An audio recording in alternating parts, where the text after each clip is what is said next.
Now let me pass on one great rule to you, which has been discovered in interviewing self-made millionaires. Self-made millionaires look into every failure for something good. They say there's got to be something good in this that I can benefit from. And surprise, surprise, they always find it. Second is self-made millionaires always seek the valuable lesson in every setback or obstacle or temporary failure, and they always find the lesson. Now, what do failures? Do failures whine and cry and think about what they've lost and blame their problems on someone else? Successful people say, what can I learn from this that will make me smarter next time? And my promise to you, those who seek find, is if you go looking for a valuable lesson in the biggest problem that you're facing today, you'll always find the lesson. Here's another possibility. Your biggest problem today could be the biggest gift that you have ever received, because it may contain within it the lesson that will make you successful. If you stop thinking about what happened and who's to blame, and you start looking for the gift within your problem, sometimes it can transform your life. The next key is to dedicate yourself to lifelong learning now. What takes you from rags to riches is personal development, personal professional development in the 21st century. As Peter Drucker says, knowledge and skill are the keys to the 21st century.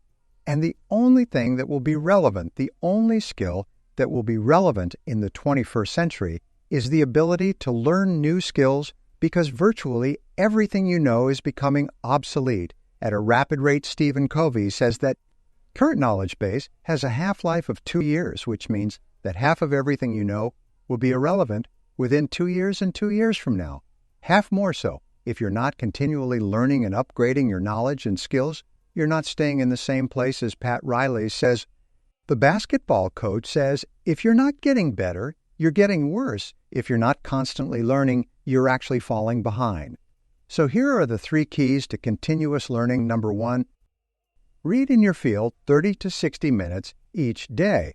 In other words, turn off the television, turn off the radio, put aside the newspaper, and just read in your field. The very best places to read, by the way, are books, read books, the best-selling books written by the most successful people in your field. Your books contain a wealth of riches that can enable you to function at a far higher level to get much better results than you could before. So read 30 to 60 minutes a day.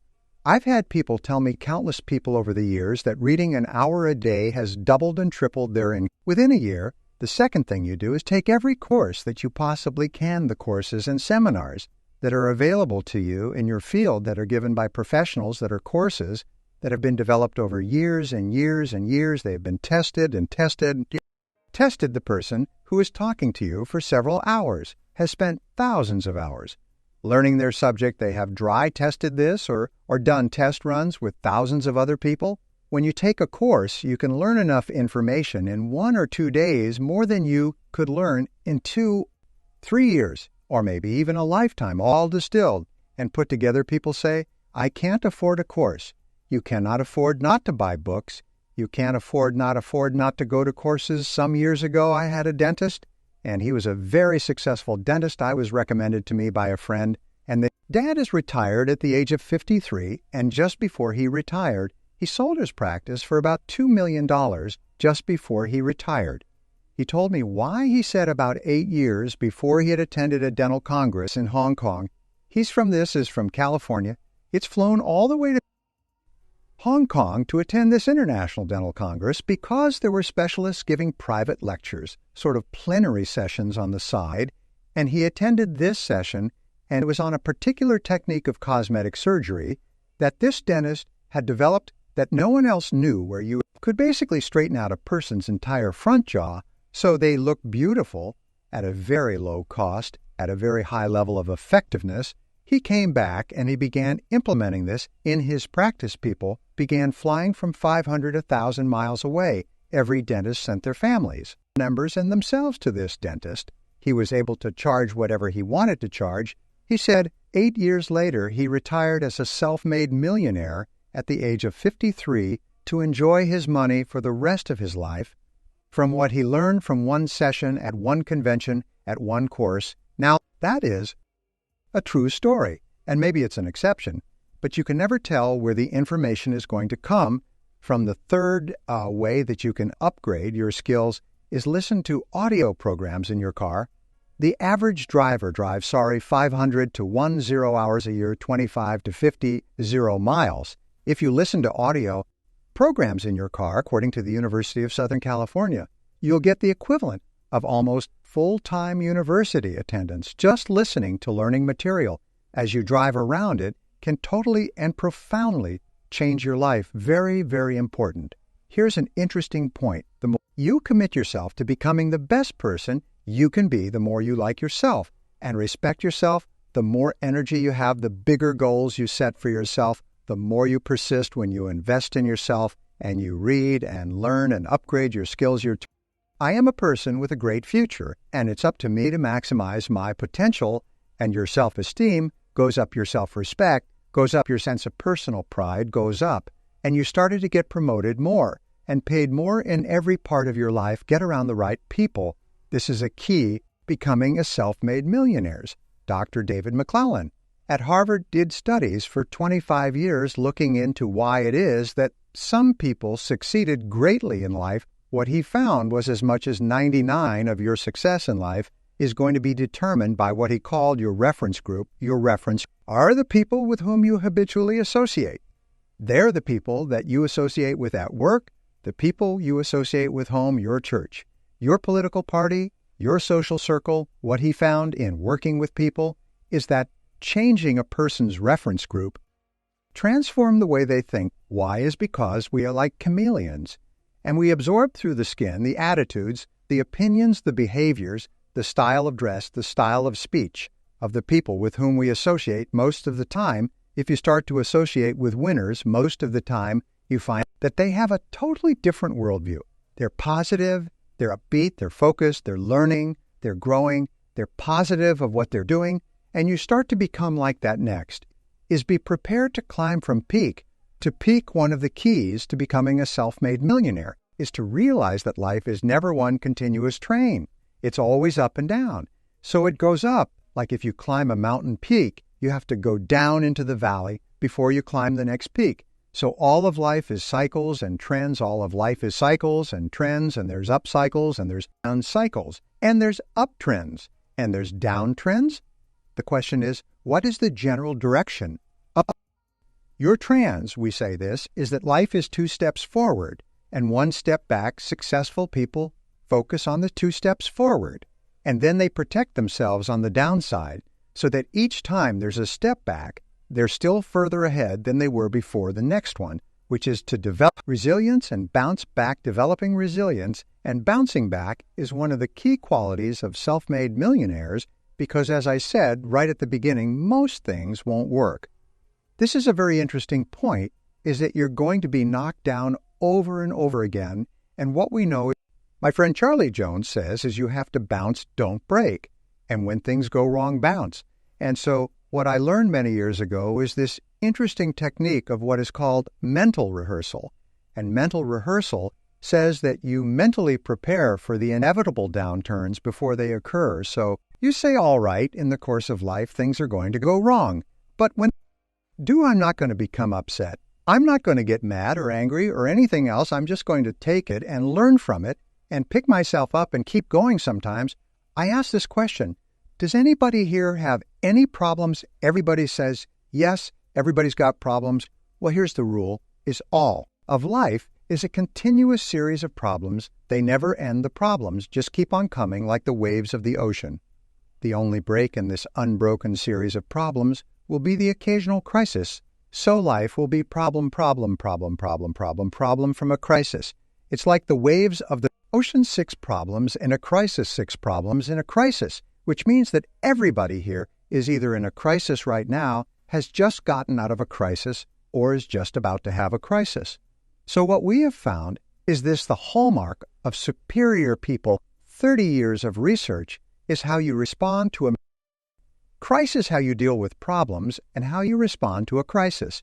And what we found is this is superior people look for the solution to every problem. They don't allow themselves to become upset and angry when something goes wrong. They say, okay, what's the solution, and they become solution-oriented when you have a very intense problem that stimulates creativity to solve the problem. So what you do is you write and define the problem clearly. If you have a problem, you say, wait a minute, what is my problem? What is it that I'm worried about? And write it down in the very act of defining a problem clearly often triggers the solution to the problem. One last technique that I want to give you with regard to your major definite purpose, and if you only do these two things as a result of our time together, they will transform your life. You've already identified the one goal that can have the greatest positive impact on your life. Now, what you do is you take that goal and you write it at the top of a page in the form of a question. And you say, let us say your goal is to double your income that could have a major impact on your life. You say, what are all the things that I could do to double my income in the next 12 months? Write it as a clear question, even better. If you're earning $50,000 a year today, write, what could I do to earn $100,000 over the next 12 months? The more specific the question. The better then you devote yourself to writing 20 answers to this question. You must write a minimum of 20 answers. Work harder, work smarter, start earlier, stay later, change occupations, upgrade my skills. Whatever it is, yourself to write till you've written 20 answers. We call this mindstorming. The first 3 to 5 answers will be easy. The next 3 to 5 answers will be difficult. The last 10 answers will be incredibly difficult. But I have given this exercise to people who've gone on to become millionaires so many times I've lost track, because they often find that the 20th answer changes their whole life. And if you've ever done this once, it's absolutely staggering. More people have become millionaires with this simple idea of mindstorming, what I call the 20-idea method, than any other single method of creative thinking ever discovered. Once you've got your 20 answers, pick one answer and take action on it immediately. Once you've got, doesn't matter what it is, just take one answer and take action on it. And that will keep you thinking and acting creatively all day long. The next key to becoming a self-made millionaire is to become an unshakable optimist. Unshakable optimist means that you think and talk about what you want most of the time. Optimists think and talk about what they want. They look for the good in every situation. They seek the valuable lesson. They're constantly feeding their mind with great ideas, which opens up new perspectives. What I have is that optimists have 3 wonderful qualities.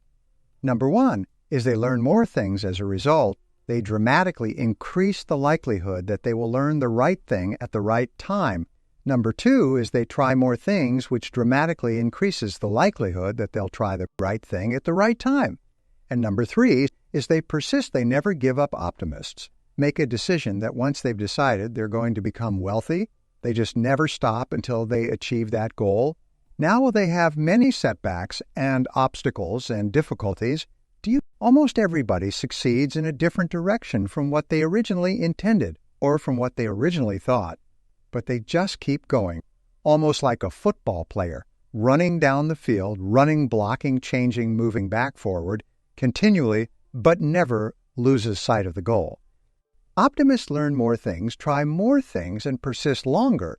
I want to leave you with the last 2 qualities of self-made millionaires. Second to the last quality is that they have developed qualities of courage and persistence. I said before, the biggest single obstacle to success is the fear of failure. The antidote to the fear of failure is the habit of courage.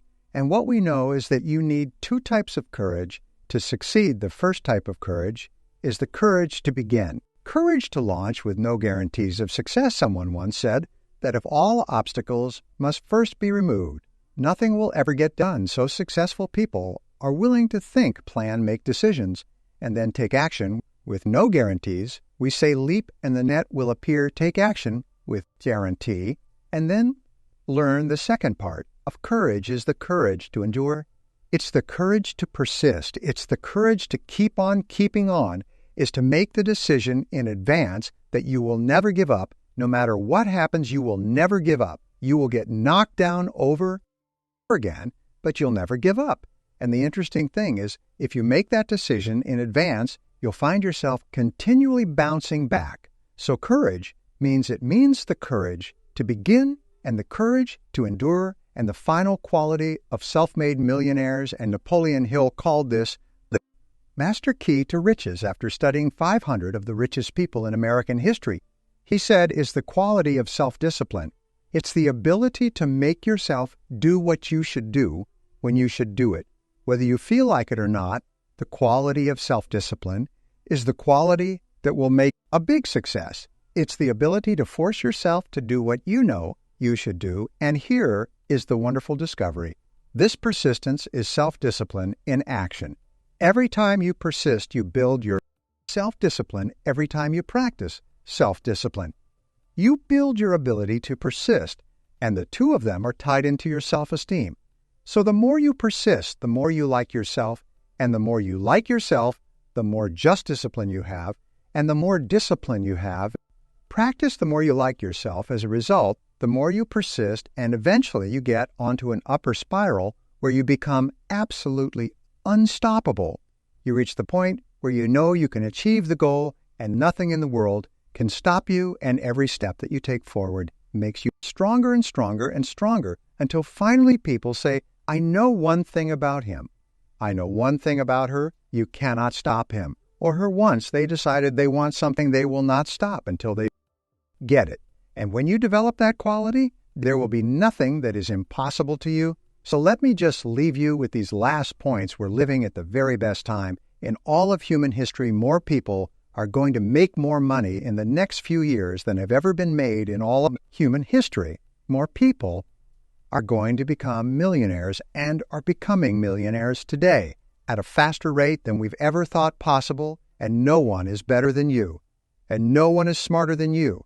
And if you do what other self-made millionaires do, then nothing in the world can stop from eventually getting the same results as other self-made millionaires. And I hope you do. A beautiful line I read not long ago said the best way to predict the future is to create it, which means to have a vision, and even though the vision is in the air or the sky, then build a foundation under your dreams. And when you see men and women who rise from poverty and obscurity to fame and renown, you invariably see someone who had a vision of what they could be and have and do that was far beyond what they were. Every one of us has had an experience at one time when we were small. We had a vision of being growing up and having our own cars, and as we grew older, we had a vision of having our own homes and our own families, and as we grew older, we had a vision of traveling and going to Europe. We fulfilled all our visions. The wonderful thing is that we always tend to achieve our goals. The problem is that our goals are set so low that even when we do achieve them, they don't turn us on. They don't fill us with enthusiasm. So dream big dreams, if you like, and focus on results, not activities. This is the key. Be clear about the results accomplished. This is one of the keys of peak performance, by the way. All peak performers are result-oriented. All losers or underachievers tend to be activity-oriented. And in activity orientation, what they do is they work very, very hard than you do, but they lose sight of the results. Ben Trigo, the strategic thinker, said very worst thing in the world is to do very efficiently what need not be done at all. And many of us work very, very hard to do very efficiently what need not be done at all. Anybody who's ever had employees will tell you that you every single day you come across your employees doing something very diligently. But it's completely irrelevant to the success of the business. So focus on results. Here's a key question to ask yourself in your working life. I think it's one of the most important key questions I'll give you two. Number one is, what results are expected of me? What results are expected of me? Not what activities, but what results or what outputs. What am I supposed to produce in my job? A second question you can ask yourself is, why am I on the payroll? Why am I on the payroll? What results are expected? That are expected of us in selling are sales, and the only time that we are working is when we are doing something that contributes directly to that result. Isn't that true? But of course, why do we do the other things? I've come to the conviction that the reason why we do the other things is they are fun and easy rather than hard and necessary. I think the major reason why people fail in life, if I can pass this on, which wasn't part of this, but major reason why people fail in life is because of the expediency factor that we always do, And we always take the fastest and easiest route to get the things that we want. But the fastest and easiest route in life is almost always the route to failure. It's short-term gain for long-term pain. We do it as fun and easy today instead of what is hard and necessary. And then we have to do what is hard and necessary at the end of our life when it's too late. And you'll find that the willingness and the ability to discipline yourself to be clear about what it is you want to be clear, where you're going to be clear about the results that you're expected to accomplish, and then to only work on those results. The ability to discipline yourself to do that is absolutely critical for success. It is not possible to conceive of a person being successful who is not capable of disciplining themselves to do what is hard and what is necessary, rather than what is fun and easy, and especially when it comes to managing your time, when it comes to looking at what you should do on a day-to-day basis, focus on results, not activities. Now let me give you a method which has helped me write out your goals. All goals have to be in writing. By the way, if you don't have your goals in writing, then they're not really goals at all. They're merely wishes, and as they say, wish is merely a goal without any energy behind it. Have your goals in writing, write them out very specifically and clearly, and then do this every single morning. Rewrite your major goals in the first person singular, as though they already existed. Rewrite your major goals every single morning now.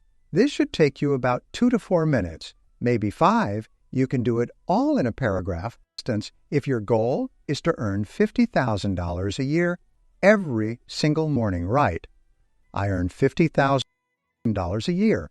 If your goal is to be excellent in real estate, I am an excellent salesperson in my field. If your goal is to weigh a certain number of pounds, if your goal is to enjoy a certain kind of life, write down your major goals in the first person singular as though they already existed today every single morning.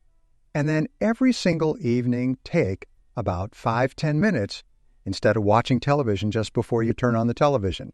Say, wait a second, I've got to review my progress, and sit down and review what you've done in the course of the day and say, what have I done right today?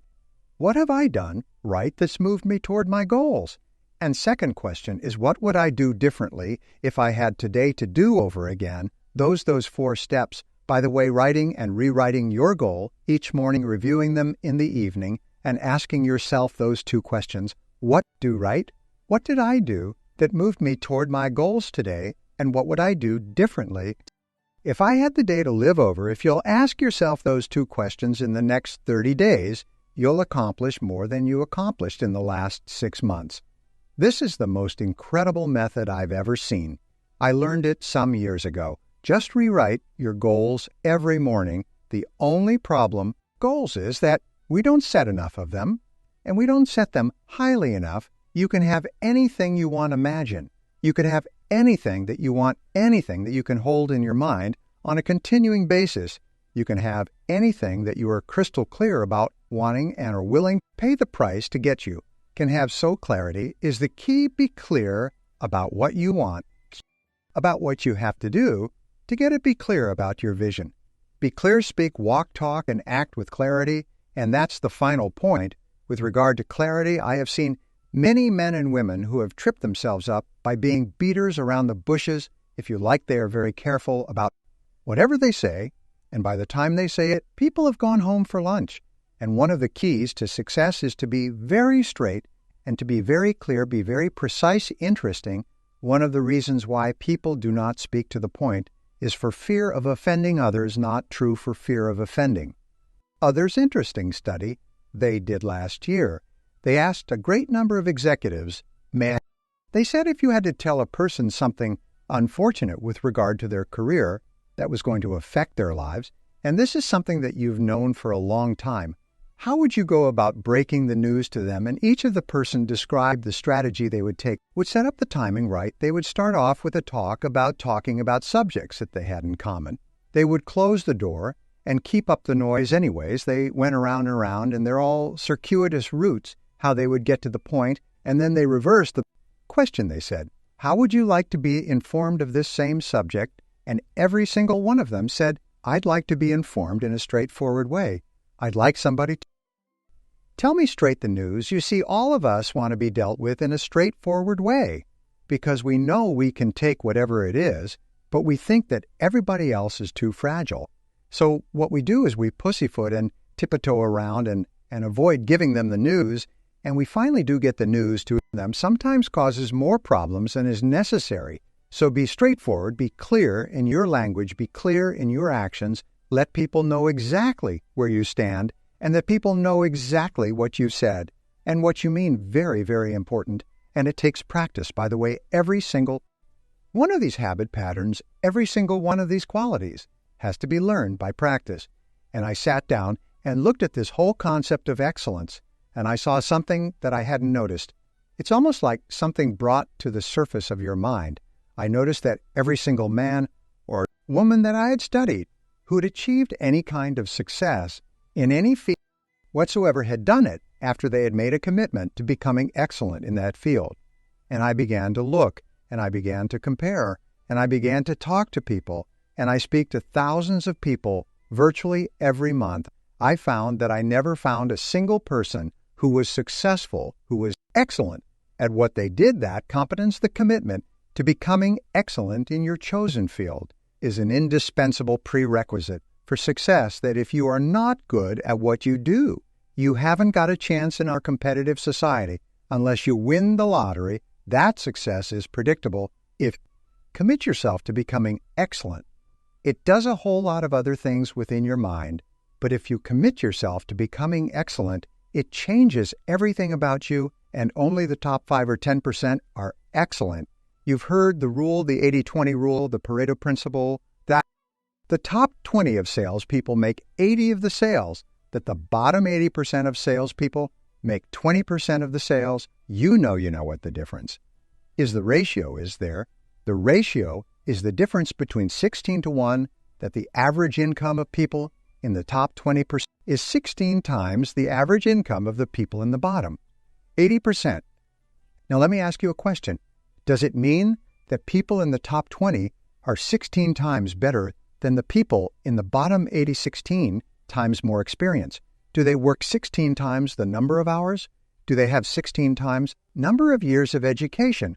Are they 16 times more handsome? Are they 16 times anything? But 20% of these people are making 16 times the average of the rest. Prudential Insurance Company did a study some years ago, and they put the thousands of agents that they have throughout the United States into their computers and compared their income, and it came out the 80-20 rule worked 20 of their sales. People were doing 80 of the business.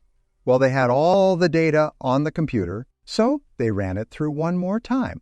They said, what's the average income of the top 20 compared to the bottom 80 now? For those mathematicians among you, that works out to the top 4%. What was the average income? They found the top 4% were earning on average 32, the average of the people in the bottom 80%.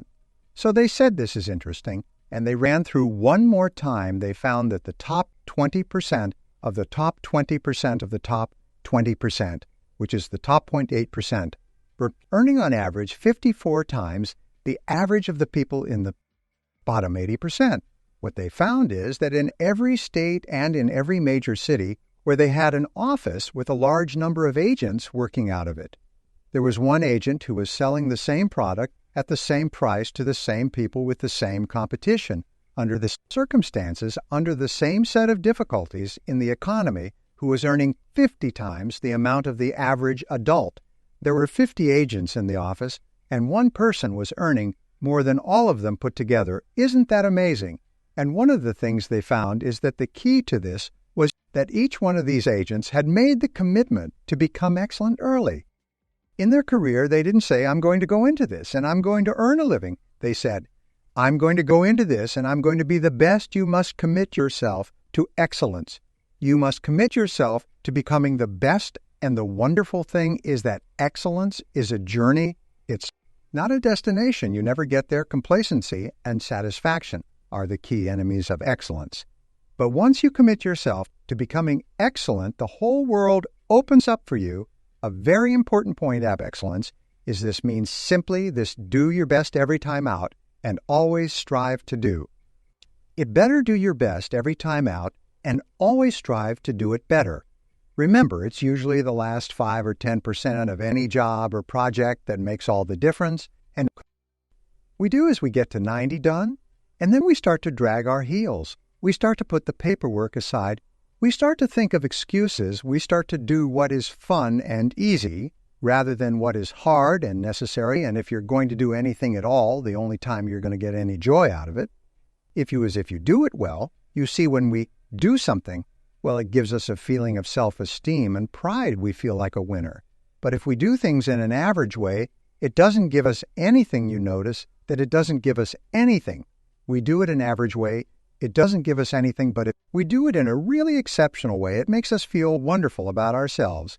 You see, you don't have to be a quantum leap different from somebody else. You just have to be a little tiny bit different in the critical areas that make a difference, and you can achieve that simply by making it a goal, setting it as a goal, and working on it. You can become anything that you want to become. The harder you work, the better. The harder you work, the better you get, in our society. It is a lot of controversy, or why should I work so hard for my job? The fact of the matter is that less than 5% really succeed. That's less than 5% of the population really succeeded life of 100 people. Working today, only one will be wealthy. When they retire, 4 will be financially independent. 15 will have some savings. 80% will be broken dependent upon charities and pensions. Only 1 or 2% of people in each generation really makes it in life. And in every single study, those who make it are those who work hard. And if you think that it's hard to be successful, try being a failure. Try coming to the end of the trail with no money, dependent upon pensions, and don't know what hard is until you try living like that. But if you work hard, the average self-made millionaire in America works 12 to 13 hours a day, works about 60 to 65 hours a week. I'll tell you this with regard to hard work, that you in our society, you only work 8 hours a day for survival. Everything over 8 hours is for success. If you're only working 8 hours a day, you better have a rich uncle, or you better have somebody else who's going to take care of you, because 8 hours a day only gets you survival in our society because it's so competitive that somebody else is working. 9, they've got an edge on you. Somebody else is working 10. They've got a bigger edge on you. Every hour over 8 that you invest is an investment in your future, is an investment in your success. And if you put in the hours over 8, whether it's studying or reading or working, if you put in the hours, it will pay off, and it will pay off in spades. It's like throwing seed in the ground. When you throw a seed in the ground, the plant that comes up is not just one seed, it's hundreds of seeds. There's a crop that you put in, but you must put the seed in the ground. First, the market only pays excellent rewards for excellent performance. It pays average rewards for average performance. It pays below average rewards for below average performance. And I talk to men and women all over America who are unhappy and they're sad and they don't like their work. And you know why? It's because they're not good at what they're doing. Let me give you a couple of key points. First of all, you'll never have a feeling of self-esteem and self-worth. You'll never feel wonderful about yourself until you know that you are good at what you're doing. Number 2 is if you do not love your work enough to want to be the best at it, get out of it. The way you would get out of a burning house, do not stay at a job that you do not love, because it is high road to failure, dissatisfaction, frustration, and unhappiness in life. Develop a sense of urgency. A sense of urgency is a quality that is possessed by only 2% of the population. 2% of the population do things fast. 2% of the population have a bias for action. Imagine you owned a company and you had 2 people in the company, and both of them were reasonably well talented. Both of them were doing reasonably well, except one person had a sense of urgency and did fast, and every time you give them something to do, they took it and they ran with it like a ball player, catching a fumble and running for the goal line. The other person got to it after lunch, or maybe next Monday, or no rush weeks, almost over Thursday afternoon. So on, which one would you give additional responsibility? To which one would you promote? Which one would you spend money training? Which one would you send to places where you needed help? It's always the person with a sense of urgency. The Gallup organization that just did it, a wonderful book called The Great American Success Story. They surveyed 1,500 people in Marquee. Who's Who in America 1,500 of the most respected men and women in America, and they asked them, what do you consider to be the most important single quality of success? And they agreed almost unanimously on common sense, just common sense. Good common sense, as my friend Charlie Jarvis says, the average person has enormous amount of common sense. Because they haven't used any of it yet, you can train your mind to have common sense. You can train your mind to think things through before acting. In my experience, action without thinking. The cause of every failure action without thinking is the cause of every failure in common sense comes from taking the time to think things through. Before you act, listen to your intuition. Your intuition is one of the best guides that you possibly have, from some of the other work we've done, is that each person has inside them an intuitive sense which will always give you the exact right answer for you. They've done some studies between men and women. When they test women's intuition, you've heard of women's intuition. Everybody's sort of women's intuition. They find that when you give men and women tests and they're asked to answer on the basis of their intuition, men's intuition is equally as accurate as women's intuition. The only difference that in real life women have the intelligence to listen to their intuition, which is why they're smarter than men and women. And men do not listen to their intuition. Instead, they override their intuition because they're trying to get something they want the fastest and easiest way, even if their gut feeling says, don't do it. Your intuition will always give you the most accurate answer for you.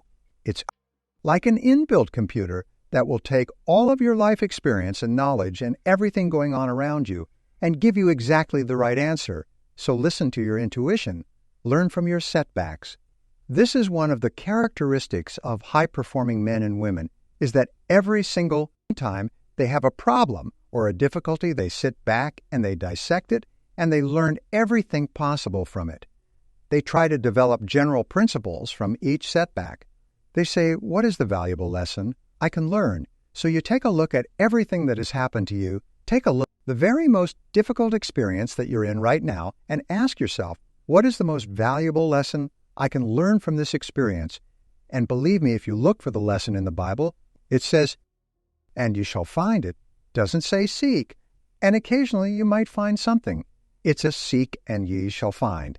If you look for the valuable lesson or the seed of an equal or greater advantage or benefit in every difficulty, you will find it. It's always there. And I love the line from Socrates that says the unexamined life is not worth living, which means a life where you do not take the time to reflect on your experiences. Aristotle said that wisdom is an equal measure of experience plus reflection. And the reason so few people have wisdom is what they have is experience. But they never take the time to sit back and reflect on what's happening to them, reflect on what they're learning. How many people here have seen people get out of bad relationships and get immediately back into bad relationships, or get out of a lousy job and immediately join a company and get in another lousy job? What is the natural thing that people do? They get fired or laid from a job, they quit, they go down the street. They look for what another job exactly just. And I exactly like it. The hallmark of creativity is curiosity. The hallmark of ignorance and stupidity is the cessation or stopping from asking questions. And I've worked with some of the brightest men, women in this nation, and I find that the smartest people of all the ones that have the greatest education and the most experience are the ones who ask the most questions. They ask questions almost as if they were children, but they never stop asking questions. They're very open and flexible, and they have the ability, once they learn a new piece of information, to drop what they're doing if the new information contradicts it and do something else. Do you know what most people do? Most people keep on doing what they're doing until they run into a wall. As they say, the more you do of what you're doing, the more you'll get of what you've got. Someone pointed out to me not long ago. And I think it's very true, is that all changes in our life come with the input of new information. That if we do not have new information, we keep on doing the same thing forever as a result of inertia. Creative people are always looking for faster, better, easier, cheaper, newer ways to do things. Remember, 80% of everything that we're doing today in our general business will be different 5 years from now. 80% of the products that we use the food, that we eat the cars. We drive the music, we listen to the movies, we go to even the streets we drive on. 80% of everything will be new in 5 years. That's how rapidly things are changing according to the research. All you need is an idea that's 10% new to start a fortune. An idea is 10% new as a matter of fact. An idea that's more than 10% new is probably too new for the average consumer to accept it. An idea that's 10% new. How many times have you been going about your daily business and you see the need for a product or service and you said, now I wonder why somebody doesn't produce that? And about 2 or 3 years, then you say, well, it can't be any good. So I thought of it after all. And then 2 or 3 years later, a company comes out with that idea, or some company, and makes $1 million that you say, I thought of that idea 2 or 3 years ago. Every single person here has had that experience. What you have to do is trust your ideas. If you decide that you're going to earn a certain amount of money, that you're going to achieve a certain level of wealth, that you're going to achieve a certain life estate, and you program that into your subconscious, and you then turn it over to your intuition, you will get the ideas, the insights, the inspirations necessary to achieve your goals. And that's the only difference between very wealthy, successful people and the average person, is that they simply follow their intuition. They're not smarter, they're not different, they're not more educated, they're not more talented.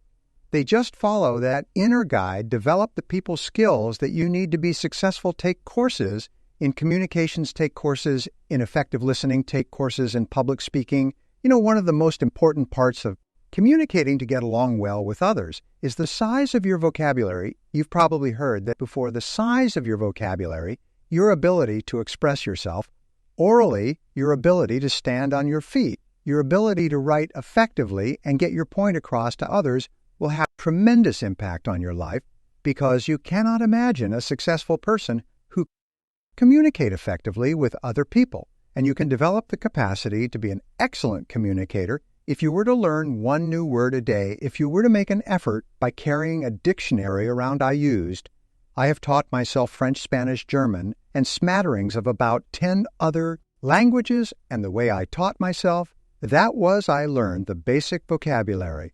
I studied it, learned the basic vocabulary, and I carried a dictionary around with me. And every time I saw a word I didn't know, I looked it up in the dictionary, and within a very short period of time I could eat, live, walk, talk, and speak fluently in those 3 societies.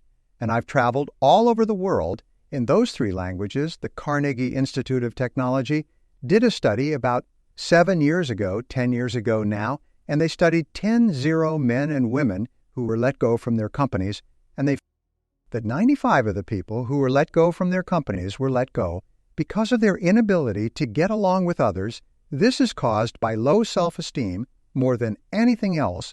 And my estimation, those of you who know that low self-esteem, more problems not liking ourselves, not accepting ourselves, feeling inferior inside, causes us to lash out at other people.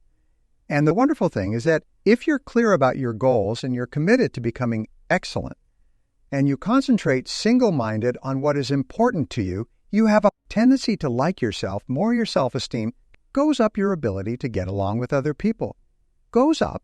But if you have no goals and you're not very good at what you do, and you're just whatever comes to hand, and your self-esteem goes down, becoming a self-made millionaire is not the important thing. What is really important is the person you have to become the self-made millionaire. When I started off in this many years ago, I came from very poor beginnings. I did not graduate from high school. I finished in the half of the class that makes the top half possible. When I left school, I had dropped out of high school. I could only get laboring jobs. I was told, by the way, if you don't get a good education, you won't do well in life. Don't get good grades, you won't get a good job. Don't go to college, you won't do well. And so on. I believed that for a long time, until I found there's hundreds of thousands, millions of people who dropped out of high school, went on to become millionaires and billionaires as well. The reason I say that to you, by the way, is don't let it hold you back. Don't let any experience that you've ever had in your life act as a brake on your potential, because there's hundreds of thousands of people who've had it worse than you could ever dream of, who've gone on to accomplish wonderful things. So I worked at laboring jobs for several years.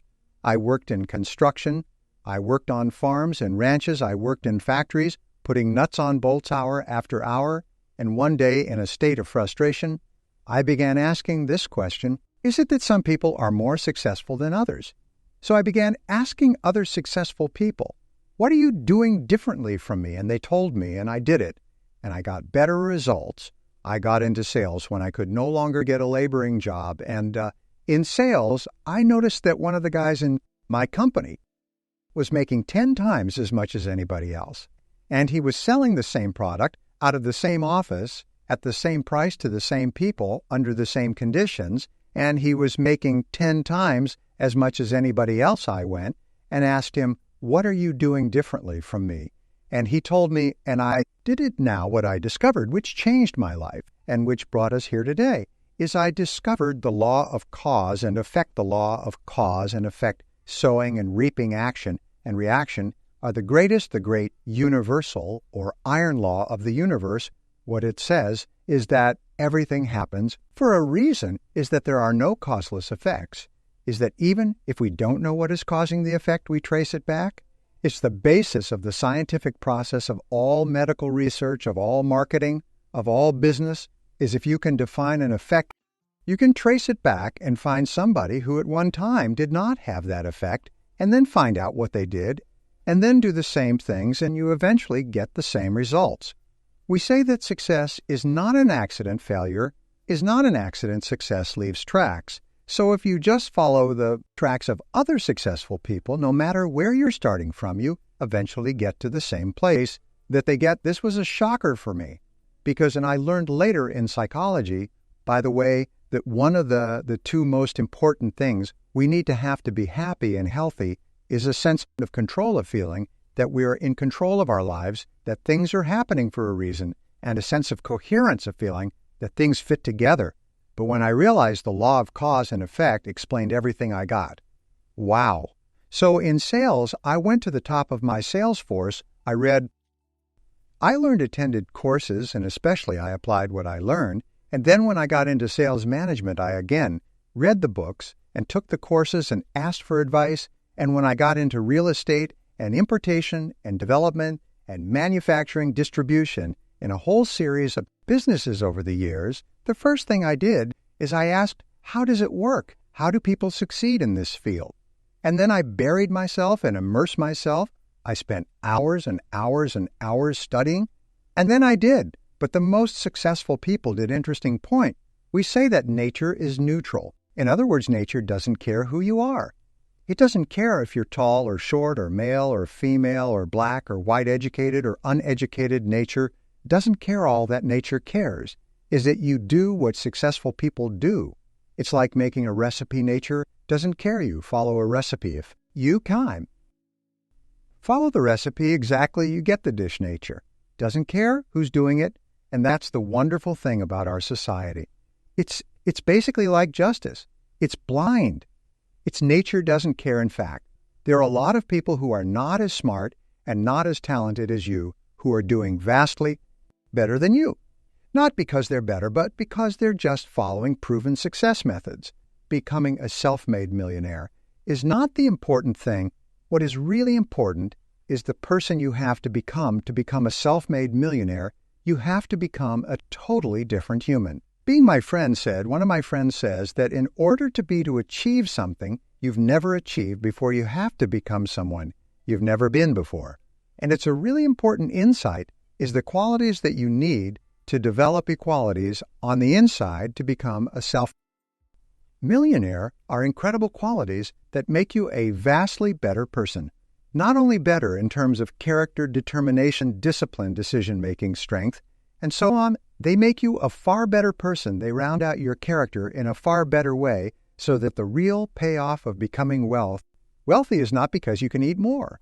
Because how many more meals can you eat? How many more clothes can you wear? Because it's the kind of person that you become, and then the kind of person people that you associate, the kind of life that you have. If you have these qualities, your success is virtually guaranteed. And if you don't have these qualities, the qualities are learnable. Point number one is that all business or sales skills are learnable. All financial skills are learnable. If you can drive a car, you can learn any skill if you can drive a car. You can learn the skill. Now, number 2 is you're probably only one skill away from doubling your income right now. You're only one skill away from setting yourself on the road to becoming a self-made millionaire. That turns out to be the case for almost everyone. It's a learnable skill. People say, well, I don't mean I've never been very good with money. Well, get over it. Fact of the matter is you can learn what you need to learn to achieve anything that you want to achieve. So the success secrets of self-made millionaires: give yourself a score of 1 to 10. And if you are weak on one of these, it can be enough to hold you back. If you're strong on all, then there's no limit to what you can accomplish. The first is to dream big dreams. Dream big dreams. Practice what is called back from the future thinking and project forward. Develop a vision of yourself as happy, healthy, wealthy, thin. Practice what top people practice, which is what is called idealization. You project forward several years, and you imagine that your life is perfect in every way. Imagine that you have no limitations. Imagine that you have all the time and all the money and all the friends and all the contacts and all the education, all the experience, that you could be or have her do anything you want in life. If you could, what would it be? If your life were perfect in 5 years, what would it look like? How much would you be earning? How would you be worth? What kind of a family life would you have? What kind of health would you have? What kind of car would you be driving? What would your life be like if you could wave a magic wand and make it perfect in every way? Now, what we have found is this is the starting point of great riches, and it's the starting point of great success in life, is for you to have a dream or a vision of a wonderful future. Number 2 is to do what you love to do. Whenever you find people who are really successful in life, there are people who do what they love to do. They love their work. The great rule for success in life is to find something that you love to do and then find a way to make a living doing it. Now, when you find what you love to do, it'll be something that gives you energy. It motivates you. It enthuses you. Probably something that you were meant to do from the time you were born. And when you ask self-made millionaires, what sort of work do you do? They'll often say, I've never worked a day in my life. I just do what I like to do. Number 3 is commit to excellence. Now, this is really, really important. I had a hard time with this as a young man because I was never good at anything. I was never picked for any team. And if I was picked, I was the first person cut. I got lousy grades in every class. I got fired from multiple jobs. I even got fired from a job. Tommy Gas, once I got fired, I went from job to job, and then I discovered that all people who are successful are excellent at what they do. You know the old question they asked Willie Sutton, the bank robber? Why do you rob banks? That's where the money is. Well-being in the top 10% is where the money is. So what you have to do is you have to pay any price and make any sacrifice to get into the top 10% in your field. Now, here's the good news. If you're doing what you love to do, you will want to be in the top 10 in your field. If you don't want to be excellent at what you're doing, it means you're in the wrong field. It just means that you're marking time, you're treading water. There's a lot of people who are in their field and they do their job and they go home at night, they don't know about their work and so on. And this kind of an attitude means that you have no future. You have a very shaky present. That crackling sound you hear is the ice breaking under your feet, okay? And you have no future. Because if you're not doing what you love to do and throwing your whole heart into it, just marking time. But everybody is designed so that there is something that you love to do that you can do well, and the fact that you love it means that you probably have the ability to excel it, so make this decision to get into the top 10%. Let me tell you how it changed my life. Here I was struggling in my late 20s, and I learned this. It was a breakthrough thought, is that everybody's in the top 10, started in the bottom 10. Everybody who's doing well was once doing poorly. Everybody who was at top of your field today was once not even in your field at all and didn't even know it existed. What that means is that if you're willing to pay the price and work hard and make the sacrifices, you can get into the top 10. Now, how long does it take? It doesn't take a week or a month. Most people are really impatient. And to achieve mastery in your field takes 5 to 7 years. We'll say 5 to 7 years, geez. I'll be 5 to 7 years older before I start enjoying the big rewards. Well, how much older will you be in 5 to 7 years anyway? Now, here's an important point. Are you ready? The time is going to pass anyway. The time is going to pass 5 to 7 years from now. 5 to 7 years will have passed. The only question is, are you going to be at the top of your field, or you're still going to be down there with them, with the mediocre 80? And the wonderful thing is nobody's better than you, and nobody's smarter than you. If anybody else is at the top of the field, it means that you can be at the top of your field. Just go to them and find out how they got there. They started at the bottom now. It may take longer for some people and less for others, but everybody who puts one foot in front of the other and keeps moving eventually gets it. And that's where all the rewards are. Not only that's where all the joy in life is, when you're really good at what. Do you feel wonderful about yourself? You're respected and esteemed by everybody around you. You can write your own tickets. You can open any door when you're good at what you do, because you get up in the morning and you know you're good, and that is more important than the rewards. Go with it. The next key is to develop your unique talents and abilities. Every single person is designed from infancy with special talents and abilities that, if you develop them to their height, can enable you to accomplish anything you want. In life, everyone is genetically structured to be able to do something superbly, to do something they enjoy, to do it well, and to get great satisfaction from it. Peter Drucker often asks the question, what are you good at? What are you good at today? What should you be good at? What could you be good at? What will you be good at? And so one of the questions that we ask is, looking back in your life, what has been most responsible for your success? What has been most responsible in the past? What is it that you have done that has gotten you the best results? Because we said before, success leaves tracks. And if you look back into your past, you'll often find indicators that guide you to your future. The next key to becoming a self-made millionaire is to see yourself as self-employed. What we found is the top 3% of adults, our society, see themselves as self-employed. They see themselves as in charge of their own lives.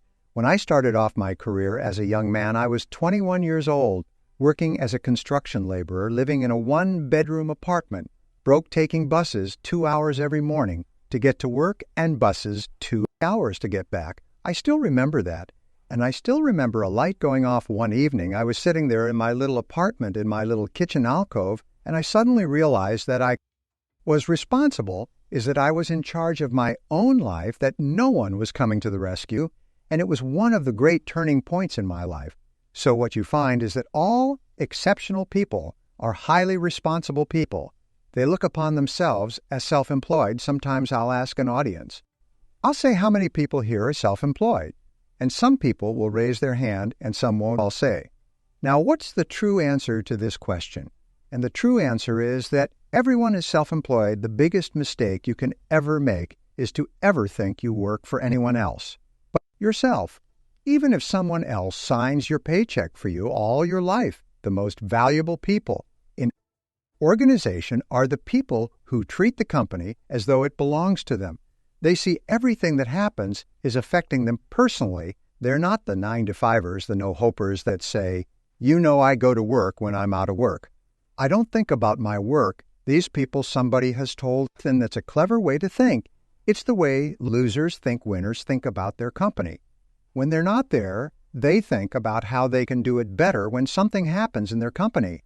They take it personally because they see themselves as highly responsible. More they're given, more educational opportunities, they're promoted faster.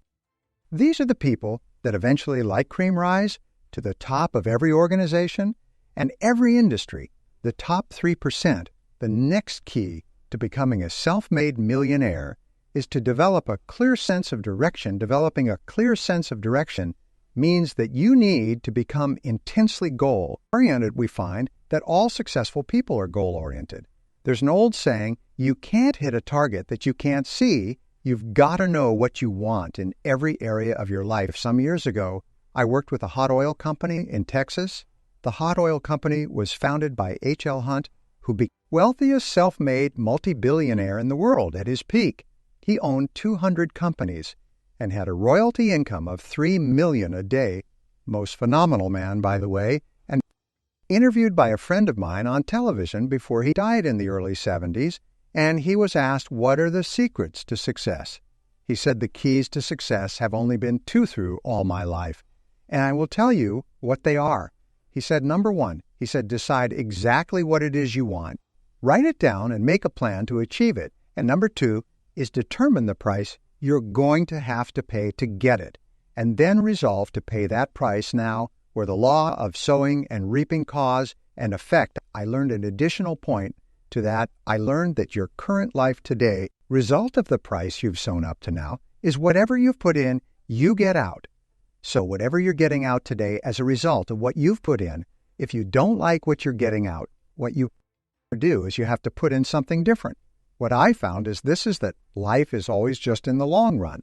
So therefore life says there's a price you have to pay.